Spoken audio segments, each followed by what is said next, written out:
Kiharu Member of Parliament Ndindi Nyoro has called on the government to cut some of its expenditures, especially on areas that will not affect service delivery to Kenyans, to cushion them against the high cost of fuel.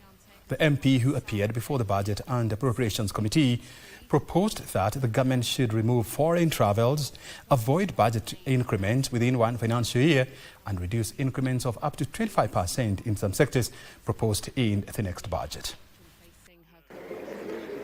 While appearing before the Sam Atandi-led Budget and Appropriations Committee, Kiharu Member of Parliament defended his proposals, including a 7 shillings reduction on the Road Maintenance Levy Fund and a reduction of VAT from 8% to 0%, saying the government has the capacity to further cushion Kenyans against the high cost of fuel.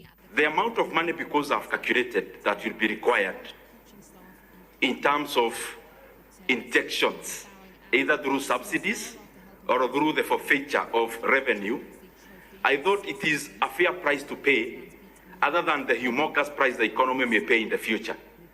Because the parameters don't increase at the same margin that fuel increases. They increase by multiples.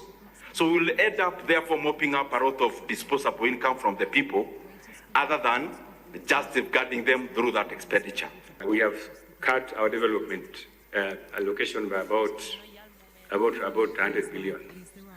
So from where you sit as the former chairman of budget, where would you propose that we cut? Because if we are to do this, if we are to engage in this process, we are to implement your proposal, these losses, we'll have to get them from somewhere. The other alternative we have is to affect our fiscal deficit, which, as you know, also is quite steep.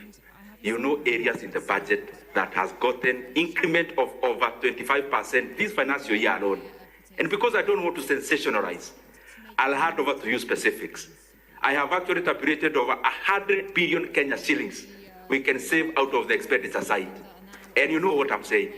However, the committee put Ndindi on the spot, saying the VAT was high during his time as budget chairperson. When you were the chairman here, we had an issue of stalled roads that we could not be able to get funding for. Out of wisdom from other sources or other people, we were able to securitize that money and were able to pay pending bills, and the roads that had stalled were able to be done. You understand that we have 7 shillings for the securitization on the infrastructure fund.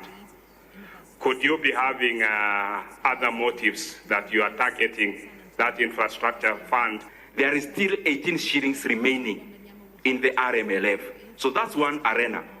The other arena, which I have actually done so by writing to the clerk, is that we can also explore excise duty. The committee noted it will retreat to consider the proposals before making the final decision. Kamchemenza for Prime Edition.